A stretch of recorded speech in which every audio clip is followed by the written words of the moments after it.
Hello नमस्कार दोस्तों, मैं नितिन वालिया। इतिहास की क्लासेस के अंदर हम लोग मौर्य डायनेस्टी के बारे में डिस्कस कर रहे थे।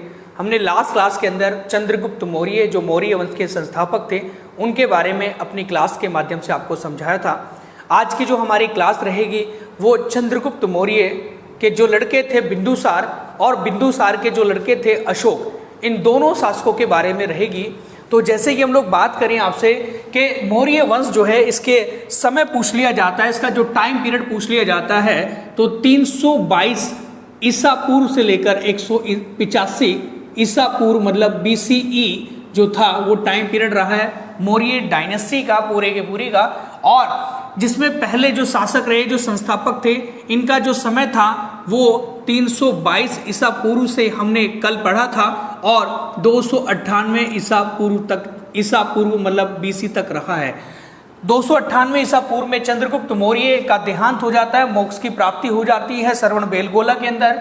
और उसके बाद जो शासक बनते हैं ये बनेंगे बिंदुसार। तो आज हम लोग बिंदुसार के बारे में विशेष वर्णन करेंगे अपनी क्लास के माध्यम से।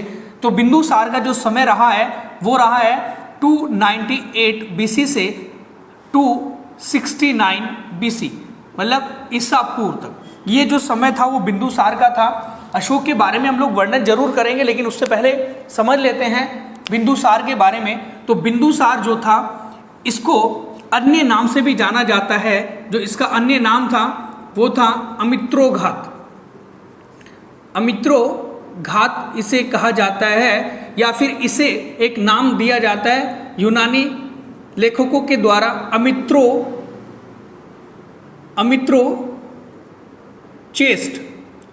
अमित्रोचेस्ट भी कहा जाता है। इसके अलावा इसे जैन ग्रंथों में इसका जो नाम था, जैन ग्रंथों में इसका जो नाम रहा है वो क्या रहा है, वो रहा है सिंगसेन इसे कहा जाता था जैन ग्रंथों के अंदर। तो ये तो इसके अन्य नाम थे, ये इसका समय रहा है। और जो बिंदुसार था वो आजीवक संप्रदाय का अनुयायी था। एक संप्रदाय था, आजीवक संप्रदाय का अनुयायी मतलब आजीवक संप्रदाय को मानता था। कौन? बिंदुसार। इससे पहले जो इनके फादर थे चंद्रगुप्त मौर्य, वो जैन धर्म के अनुयायी थे क्योंकि उन्होंने जैन धर्म स्वीकार किया था। और जो इनके पुत्र रहेंगे अशोक ने बौद्ध धर्म स्वीकार किया था। और ये आजीवक संप्रदाय के अनुयायी रहे हैं, फॉलोवर्स रहे हैं। ठीक है। तो बिंदुसार जो हैं, बिंदुसार के दो प्रमुख पुत्र कहे जाते हैं। वैसे तो एक इतिहास में वर्णन है कि इनकी 16 पत्नियां थी, 16 पत्नियां थी इनकी। और उन 16 पत्नियों में से दो मुख्य पुत्र के वर्णन हम लोग अपने इतिहास में करते हैं। एक था अशोक और एक था सुशीम। तो इन्हीं के समय पर, बिंदुसार के समय पर तक्षशिला विद्रोह हुआ था। तक्षशिला आप जानते हैं आज पाकिस्तान के अंदर वैसे पड़ता है, पाकिस्तान और अफगानिस्तान की बाउंड्री पर इसका पूरा क्षेत्र फैला हुआ था। तो वहाँ वो हिस्सा भारत के क्षेत्र में आता था।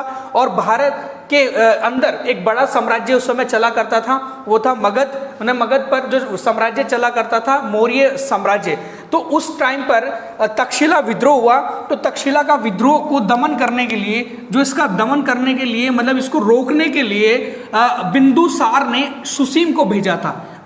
बिंदुसार ने सुसीम को भेजा था, लेकिन हुआ क्या, सुसीम इसका दमन नहीं कर पाया। सुसीम इस तक्षशिला विद्रोह का दमन नहीं कर पाया। उसके बाद अशोक को बिंदुसार ने इसके तक्षशिला विद्रोह का दमन करने के लिए भेजा गया और अशोक ने इसका दमन कर दिया था, या तक्षशिला विद्रोह का दमन कर दिया था। इसको रोक दिया गया था, वहां पर शांति स्थापित कर दी गई थी।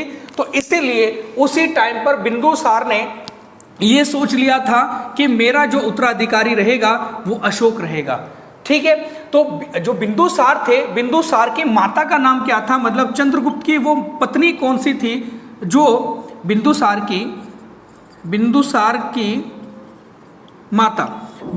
की माता का नाम क्या था, क्वेश्चन आ जाता है एग्जाम में। तो वो था दुर्धरा इनकी माता का नाम था। जो चंद्रगुप्त मौर्य की पहली पत्नी थी और एक पत्नी इनकी सेल्यूकस निकेटर की भी लड़की रही है जिसका नाम था हेलेना या फिर कार्लेनिया। लेकिन जो ये भारतीय मूल की थी, दूरधरा थी, जो चंद्रगुप्त मौर्य की पत्नी रही है और इसी पत्नी से जन्मा बच्चा था वो था बिंदुसार। तो बिंदुसार की माता का नाम पूछ लिया जाए तो दूरधरा था। तो बिंदुसार के बारे में तो हम लोग वर्णन यही करते हैं, लेकिन एक क्वेश्चन एग्जाम में पूछा जाता है कि बिंदुसार के समय में सीरिया के राजा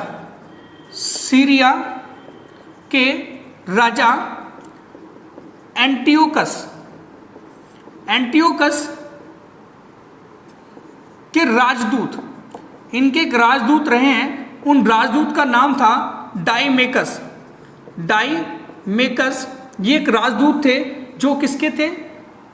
एंटियोकस के राजदूत रहे हैं। ठीक है, ये भारत में आए थे या फिर हम लोग कह सकते हैं कि मगध साम्राज्य पर आए थे, भारत में आए थे और इनसे ये पूछा बिंदुसार ने ये पूछा कि आपके सीरिया के अंदर, आपके देश के अंदर क्या चीजें प्रसिद्ध है, वो चीज हमारे लिए, हमारे दरबार में लाई जाए। तो यहाँ पर इसने कहा कि हमारे जो देश में प्रसिद्ध चीजें हैं वो है अशोक, मतलब एक तो अंजीर है, एक है अंजीर और नंबर सेकंड था हमारा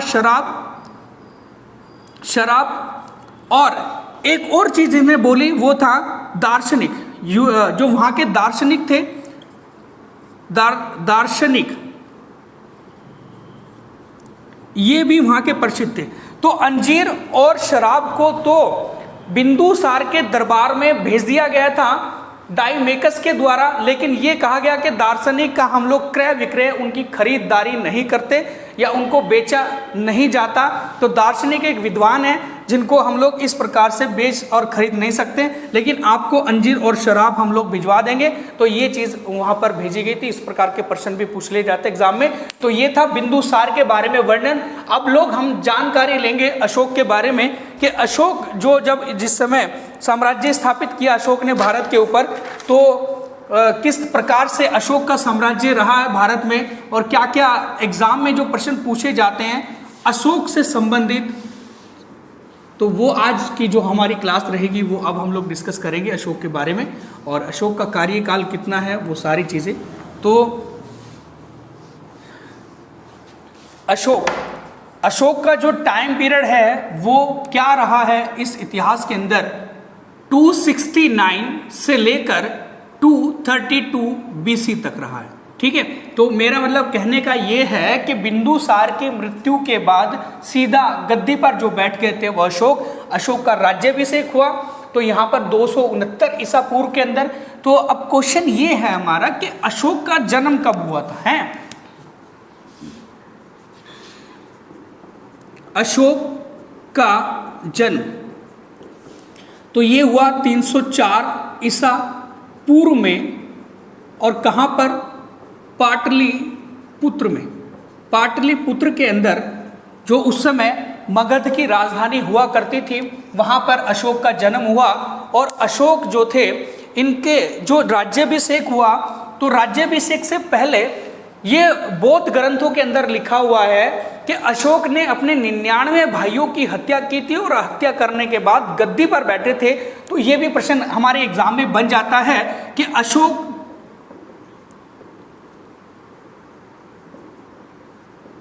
अशोक ने अपने 99 भाइयों की हत्या की थी और तब मगध की गद्दी पर बैठे, मगध की गद्दी पर बैठे। ठीक है, अशोक का जो राज्याभिषेक हुआ था, अशोक का राज्याभिषेक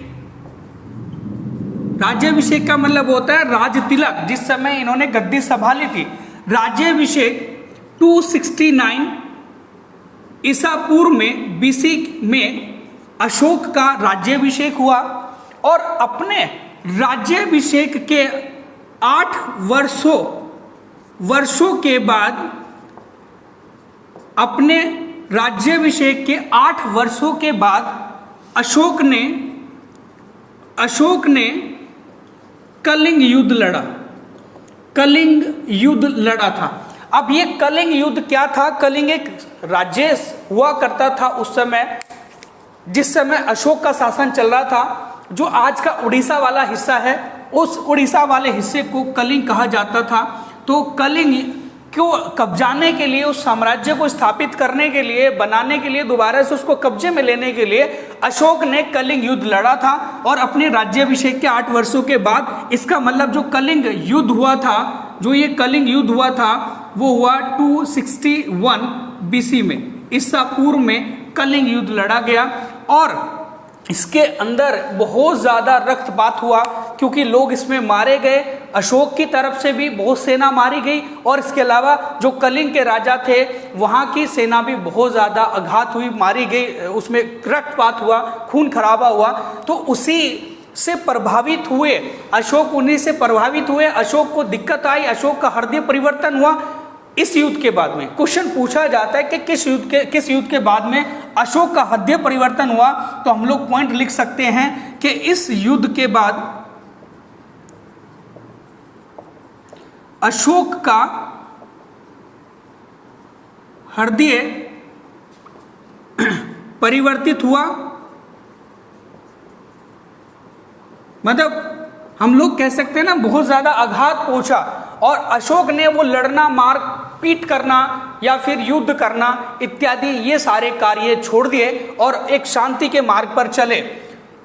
इस युद्ध के बाद अशोक का हृदय परिवर्तन हुआ, और अशोक ने उपगुप्त नाम के व्यक्ति से या बौद्ध भिक्षु से बौद्ध धर्म की दीक्षा ली, बौद्ध धर्म की दीक्षा ली। देखो, शिक्षा अलग होता है, दीक्षा अलग होती है, ठीक है। तो ये हमने ध्यान रखना है कि बौद्ध धर्म की जो दीक्षा ली अशोक ने, वो कौन से युद्ध के बाद ली थी? तो वो था कलिंग का युद्ध। जब इनका हृदय परिवर्तन हुआ, उसके बाद इन्होंने अशोक धर्म अपना लिया गया था। लेकिन एक बड़ा अच्छा प्रश्न ये है कि जो बौद्ध धर्म था, बौद्ध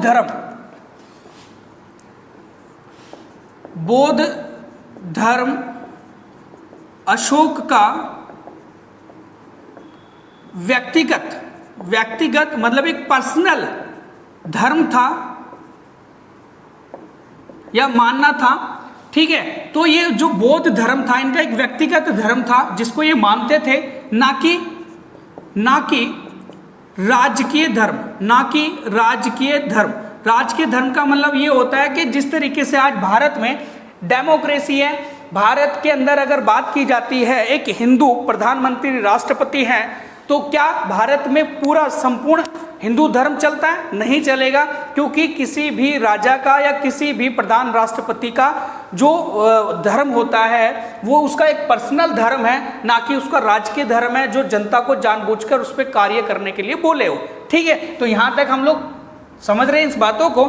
अशोक का जो राजकीय धर्म नहीं था, अशोक ने बौद्ध धर्म के प्रचार के लिए अशोक ने बौद्ध धर्म का प्रचार भी किया। जिस समय इन्होंने इस धर्म को अपनाया, तो अशोक ने बौद्ध धर्म का प्रचार करने के लिए अपनी पुत्री और अपने पुत्र को कहाँ पर भेजा? अपनी पुत्री और पुत्र को श्रीलंका भेजा था। तो अशोक ने बौद्ध धर्म का प्रचार, पब्लिसिटी करने के लिए, प्रचार करने के लिए पुत्र महेंद्र एवं पुत्री संघमित्रा को श्रीलंका भेजा था, ठीक है। तो वहां पर इन्होंने बौद्ध धर्म का प्रचार करने के लिए श्रीलंका भेजा था, ठीक है। अब बात हमारी ये आती है कि उसी टाइम से श्रीलंका के अंदर बहुत ज़्यादा बौद्ध भिक्षुक हो चुके थे, बौद्ध धर्म को मानने वाले हो चुके थे, और आज भी श्रीलंका के अंदर बौद्ध धर्म एक विशेष धर्म है श्रीलंका के लोगों के लिए। ये हमने ध्यान रखना। अशोक ने अपने पापा जो आजीवक संप्रदाय के थे, आजीवक संप्रदाय के लोगों के लिए 4 गुफा बनवाई थी। तो कभी भी प्रश्न आ जाए अशोक ने आजीवक संप्रदाय या सांप्रदाय के लिए 4 गुफाएं बनवाई थी। तो 4 गुफाएं बनवाई थी इन्होंने आजीवक संप्रदाय के लिए। ये भी हमने विशेष पॉइंट है, ध्यान रखने की बात है इसमें। नेक्स्ट पॉइंट हमारा ये आ जाता है कि अशोक ने अपने संदेशों को अभिलेखों के माध्यम से जनता को समझाया था। अशोक ने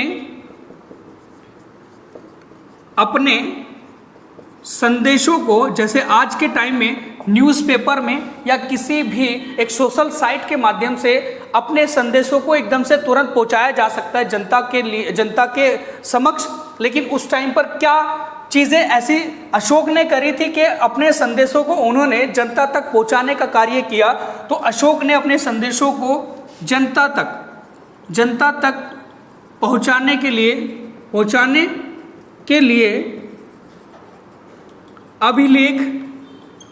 अभिलेख लिखवाए या लिखे, या भी हम लोग पॉइंट लिख सकते हैं। तो अभिलेखों को लिखवाया गया पत्थरों के ऊपर या फिर कहीं पर भी, तो अपने संदेशों को जनता के लिए पहुंचाने के लिए, जनता के समक्ष पहुंचाने के लिए उन्होंने ये कार्य किया था। नेक्स्ट पॉइंट हमारा ये आ जाता है कि अशोक के अभिलेखों की जो भाषा रही है वो कौन सी भाषा थी। अशोक के अभिलेखों की भाषा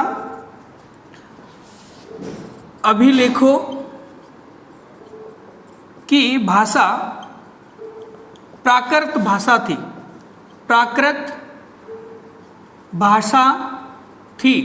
देखो भाषा थी प्राकृत, लेकिन लिपि इनके 4 थी, ठीक है ना। अशोक ने अपने अभिलेखों को जब लिखा तो वो 4 लिपि में लिखा, ना कि भाषा में। भाषा उनकी प्राकृत रही है। तो अशोक के अभिलेख इंस्क्रिप्शंस की 4 लिपि रही है, 4 लिपियां थी। मतलब 4 लिपि में उन्होंने अपने अभिलेखों को लिखा, और वो 4 लिपि कौन सी थी। नंबर 1 ब्राह्मी लिपि, ठीक है। नंबर 2 खरोष्ठी लिपि। नंबर 3 अरमाइक लिपि।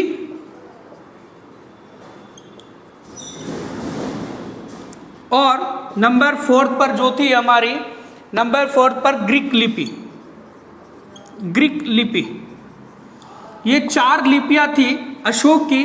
अब ब्राह्मी लिपि जो थी, ब्राह्मी लिपि को जो लिखा जाता था वो कहाँ पर, ब्राह्मी लिपि में जो जितने भी अभिलेख लिखे गए हैं वो भारत में है, भारत में। और खरोष्ठी लिपि में जितने भी अभिलेख लिखे गए आज वो पाकिस्तान वाले स्थान पर है, ठीक है। अरमाइक लिपि में जो लिखे गए थे वो आज अफगानिस्तान के अंदर है, अफगानिस्तान के अंदर वो अभिलेख हैं जो लिखे गए थे अरमाइक लिपि में। और ग्रीक लिपि में जो लिखे गए थे वो अफगानिस्तान के उत्तर वाले या उत्तरी क्षेत्र में हमें प्राप्त होते हैं, जैसे इराक ईरान वाले एरिया के अंदर हमें ग्रीक लिपि से अभिलेख। अब देख लो अब भारत जो था वो कितनी दूर तक फैला हुआ था, क्योंकि आज भी अवशेष एविडेंस मिलते हैं हमें अशोक के शिलालेख के माध्यम से कि भारत जो था वो कहाँ तक फैला हुआ था। तो इधर ब्राह्मी लिपि भारत में आज प्राप्त होती है, खरोष्ठी लिपि पाकिस्तान में, अरमाइक लिपि अफगानिस्तान में, और ग्रीक लिपि में जो भी लिखे गए अभिलेख थे वो हमारे अफगानिस्तान के उत्तरी क्षेत्र में प्राप्त होते हैं। ओके, अब देखो ये जो अभिलेख होते हैं, इंस्क्रिप्शन क्या होते हैं। अभिलेख जो है हमारे वो 3 तरीके से उन्होंने लिखे थे, 3 तरीके से अभिलेखों को लिखा, या फिर 3 रूपों में ये पाए जाते हैं। 3 रूप क्या थे, एक तो शिलालेख के रूप में, शिलालेख के रूप में, ठीक है। इसके अलावा एक गुहालेख और एक अभिलेख, एक है हमारा स्तंभ लेख, ठीक है।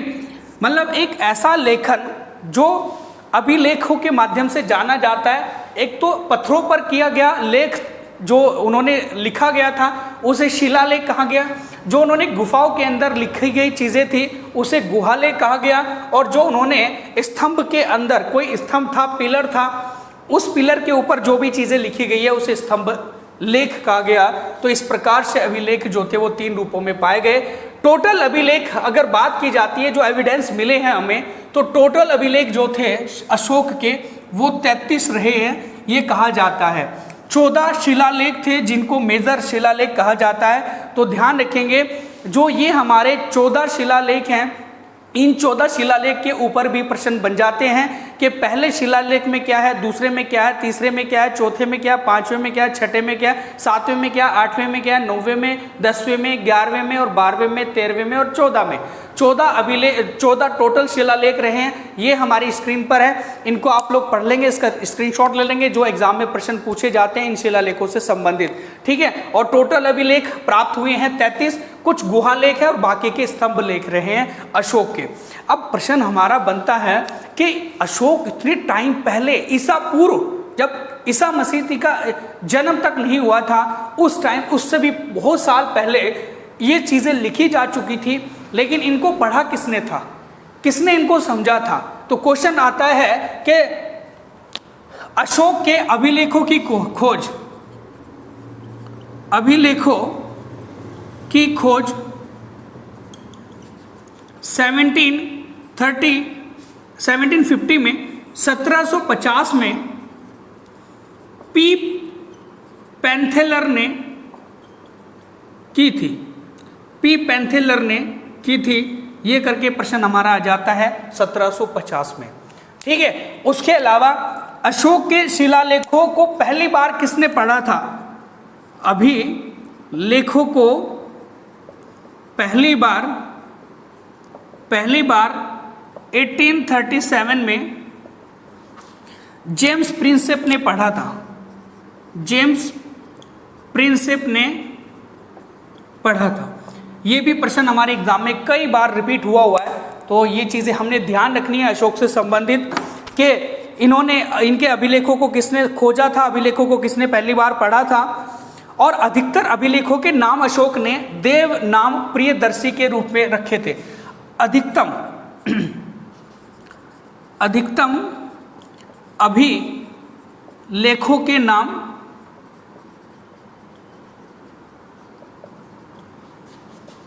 देव नाम प्रियदर्शी, देव नाम प्रियदर्शी के रूप में या देव नाम प्रियदर्शी के नाम से अधिकतर अभिलेखों को इन्होंने नाम दिया था अशोक ने अपने अभिलेखों को। अशोक ने धम्म यात्रा की थी, कभी सुना हो, हमने प्रश्न पूछा जाता है अशोक ने धम्म यात्रा की थी, धम्म यात्रा की थी, ये प्रश्न भी पूछा जाता है। तो धम्म यात्रा का वर्णन क्या मतलब होता है कि जो नैतिकता समझाने के लिए जनता को, मतलब जो कुछ चीज़ें समझाने के लिए, उनको व्यवहार समझाने के लिए उन्होंने अलग अलग जगह पर जाकर कुछ चीज़ें समझाई, उसे ही धम्म यात्रा कहा जाता है। तो अशोक ने बहुत अच्छा कार्य किया, अशोक सम्राट कहे जाते हैं, भारत के प्रसिद्ध शासक के रूप में अशोक को जाना जाता है। और इन्होंने जनता को एक व्यवहार समझाने के लिए धम्म यात्रा की थी, ये करके प्रश्न आ जाते हैं। अशोक के प्रमुख अध्यक्ष भी रहे हैं, अशोक के टाइम के कुछ प्रमुख अध्यक्ष भी रहे हैं, और उन अध्यक्ष के बारे में क्वेश्चन आ जाता है। जैसे कुछ टकसाल जो हमारे सिक्के होते थे, मुद्रा होती थी, टकसाल के अध्यक्ष को क्या कहा जाता था? तो लक्षणा अध्यक्ष कहा जाता था, लक्षणा अध्यक्ष कहा जाता था। टकसाल की जो अध्यक्ष थे उनकी देखभाल करते थे। और इसके अलावा जो कृषि विभाग था, कृषि विभाग हुआ करता था, कृषि विभाग के जो अध्यक्ष थे वो क्या कहलाते थे?